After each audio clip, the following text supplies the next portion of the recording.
Welcome to Linda Liu IP course. My name is Zhiguang Geng. I'm a patent attorney from the electrical department. I hereby thank you for your listening. Today, I would like to share some updated information about the protection on methods of diagnosis in Chinese practice.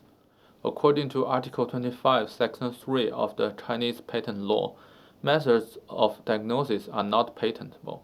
In practice, the examinations on such methods are strict. The examiners tend to give a rejection on any suspicious method claim, and then it is the applicant's burden to provide a persuasive response.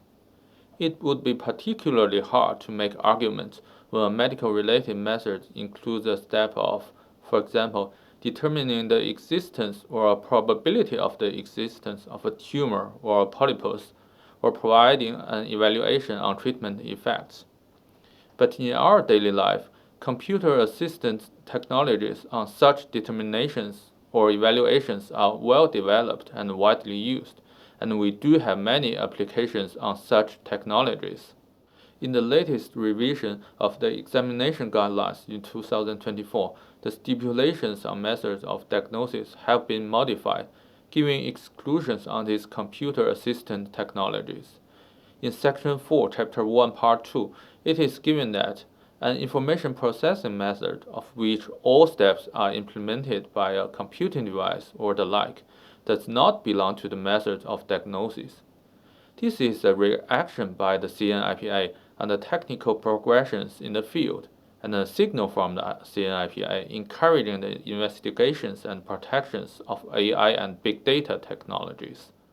Please note that in the latest modification, the computer-assisted diagnosis methods are deemed as information processing methods, with the purpose of improving the accuracy and facilitating the identification, storage, and the transmission of information.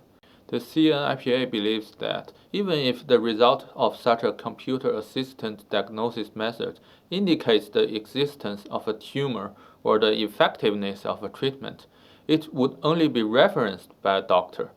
According to such explanations from the CNIPA, the computer's output may not belong to a direct identification or determination of the cause or focus of diseases on a living human or animal body. Then it could be a patentable subject matter. This is quite good news for the applicants, as in the filed applications, we seldom include any human finish step in a method claim. And in most cases, it would be easy to state that all the steps in our method claim are implemented by a computer device. In fact, we have already had some examples benefiting from this new modified stipulation in the examination guidelines. For example, we had an application with a method for monitoring physiological activity of a patient, including steps of generating physiological parameters based on sensed signals, processing the physiological parameters, determining clinical events on the patient, and outputting the determined events. In the first office action, we received a rejection on this method claim, indicating that it belongs to methods of diagnosis. In response, we added restrictions like by one or more processors in each step and emphasized the latest modification in the examination guidelines. And finally, we had that method claim allowed. Also, in response to the office action, we had steps finished by peripheral devices.